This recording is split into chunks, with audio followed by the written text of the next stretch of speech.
My father's family name being Pirrip, and my Christian name Philip, my infant tongue could make of both names nothing longer or more explicit than Pip. So I called myself Pip, and came to be called Pip. I give Pirrip as my father's family name on the authority of his tombstone and my sister, Mrs. Joe Gargery, who married the blacksmith. As I never saw my father or my mother, and never saw any likeness of either of them, for their days were long before the days of photographs, my first fancies regarding what they were like were unreasonably derived from their tombstones. The shape of the letters on my father's gave me an odd idea that he was a square, stout, dark man, with curly black hair. From the character and turn of the inscription, also Georgina, wife of the above, I drew a childish conclusion that my mother was freckled and sickly.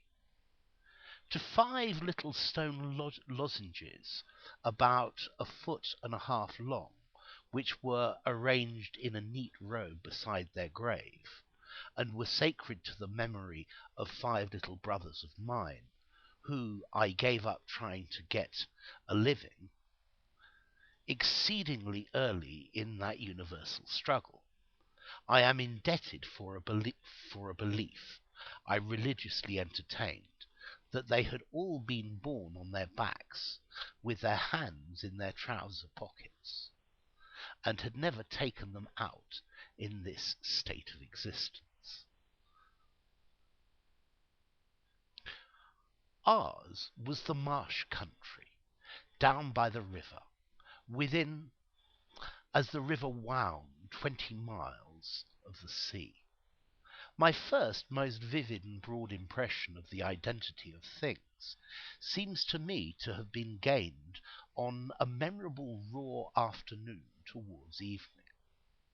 At such a time I found out for certain that this bleak place overgrown with nettles was the churchyard, and that Philip, Pirrip, late of this parish, and also Georgina, wife of the above, were dead and buried, and that Alexander, Bartholomew, Abraham, Tobias, and Roger, infant children of the aforesaid, were also dead and buried, and that the dark flat wilderness beyond the churchyard, intersected with dykes and mounds and gates, with scattered cattle feeding on it, was the marshes, and that the low leaden line beyond was the river, and that the distant savage lair from which the wind was rushing was the sea, and that the small bundle of shivers, growing afraid of it all, and beginning to cry, was Pip. "Hold your noise!" cried a terrible voice, as a man started up from among the graves at the side of the church porch. "Keep still, you little devil, or I'll cut your throat." A fearful man, all in coarse grey, with a great iron on his leg, a man with no hat, and with broken shoes, and with an old rag tied round his head, a man who had been soaked in water, and smothered in mud, and lamed by stones, and cut by flints, and stung by nettles, and torn by briars, who limped and shivered, and glared and growled, and whose teeth chattered in his head as he seized me by the chin. "Oh, don't cut my throat, sir," I pleaded in terror. "Pray, don't do it, sir." "Tell us your name," said the man. "Quick." "Pip, sir." "Once more," said the man, staring at me. "Give it mouth." "Pip, Pip, sir." "Show us where you live," said the man. "Clean out the place." I pointed to where our village lay, on the flat inshore among the alder trees and pollards, a mile or more from the church. The man, after looking at me for a moment, turned me upside down and emptied my pockets. There was nothing in them but a piece of bread. When the church came to itself, for he was so sudden and strong that he made it go head over heels before me, I saw the steeple under my feet. When the church came to itself, I say, I was seated on a high tombstone, trembling while he ate the bread ravenously. "You young dog," said the man, licking his lips, "what fat cheeks you got!" I believe they were fat, though I was not at that time undersized for my years and not strong. "Darn me if I could eat 'em," said the man, with a threatening shake of his head. "And if I hadn't half a mind to—" I earnestly expressed my hope that he wouldn't, and held tighter to the tombstone on which he had put me, partly to keep myself upon it, partly to keep myself from crying. "Now look'ee here," said the man. "Where's your mother?" "There, sir," said I. He started, made a short run, and stopped, and looked over his shoulder. "There, sir," I timidly explained. "Also Georgina. That's my mother." "Oh," said he, coming back. "And is that your father alongst your mother?" "Yes, sir," said I. "Him too. Late of this parish." "Ha!" he muttered, then considering. "Who d'ye live with? Supposin' you're kind let to live, which I han't made up my mind about." "My sister, sir. Mrs. Joe Gargery, the wife of Joe Gargery, the blacksmith, sir." "Blacksmith, eh?" said he, and looked down at his leg. After darkly looking at his leg and me several times, he came closer to my tombstone, took me by both arms, and tilted me back as far as he could hold me, so that his eyes looked most powerfully down into mine, and mine looked most helplessly up into his. "Now look'ee here," he said. "The question being whether you're to be let to live. You know what a file is?" "Yes, sir." "And you know what wittles is?" "Yes, sir."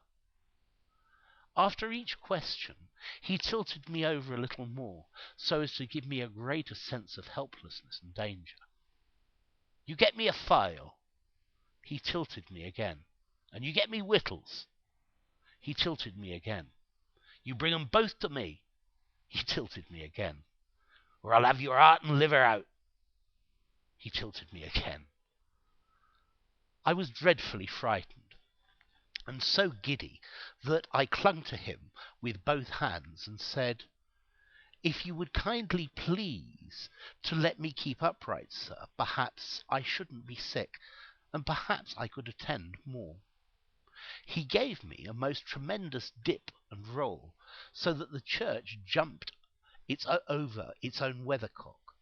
Then he held me by the arms in an upright position on the top of the stone, and went on in these fearful terms: "You bring me tomorrow morning early that file and them wittles. Then you bring the lot to me, at that old battery over yonder. You do it, and you never dare to say a word or dare to make a sign concerning your having seen such a person as me, or any person somever. And you shall be let to live. You fail, or you go from my words in any particular, no matter how small it is, and your heart and your liver shall be tore out, roasted and ate. Now I ain't alone, as you may think I am. There's a young man hid with me, in comparison with which young man I am an angel. That young man hears the words I speak. That young man has a secret way, peculiar of himself, of getting to a boy, and at his heart, and at his liver. It is in vain for a boy to attempt to hide himself from that young man.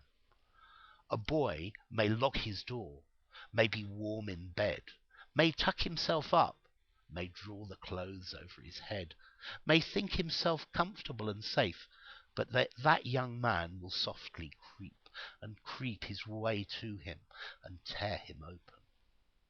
I am a keeping that young man from harming you at the present moment, with great difficulty.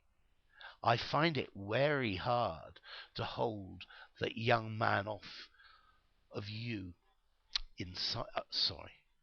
I find it very hard to hold that young man off of your inside. Now, what do you say? I said that I would get him the file, and I would get him what broken bits of food I could, and I would come to him at the battery early in the morning.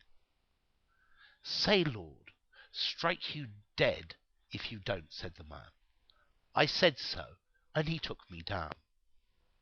Now, he pursued, you remember what you've undertook, and you remember that young man, and you get home. Good night, sir, I faltered. Much of that, said he, glancing about him, over the cold, wet flat. I wish I was a frog or an eel. At the same time, he hugged his shuddering body in both his arms, clasping himself, as if to hold himself together, and limped towards the low church wall.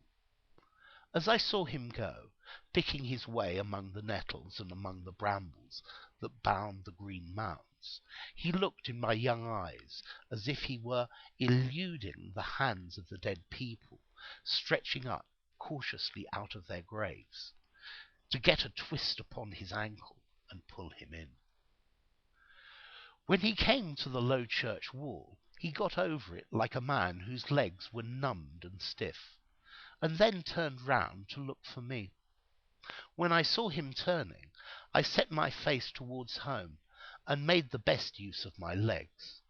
But presently I looked over my shoulder, and saw him going on again towards the river, still hugging himself in both arms, and picking his way with his sore feet among the great stones dropped into the marshes here and there, for stepping places when the rains were heavy or the tide was in. The marshes were just a long black horizontal line then, as I stopped to look after him, and the river was just another horizontal line, not nearly so broad, not yet so black, and the sky was just a row of long angry red lines, and dense black lines intermixed. On the edge of the river I could faintly make out only two black things in all the prospect that seemed to be standing upright. One of these was the beacon by which the sailors steered, like an unhooped cask upon a pole, an ugly thing when you were near it. The other, a gibbet, with some chains hanging to it, which had once held a pirate. The man was limping on towards this latter, as if he were the pirate come to life, and come down, and going back to hook himself up again. It gave me a terrible turn when I thought so, and as I saw the cattle lifting their heads to gaze after him, I wondered whether they thought so too. I looked all round for the horrible young man, and could see no signs of him. But now I was frightened again, and ran home without stopping.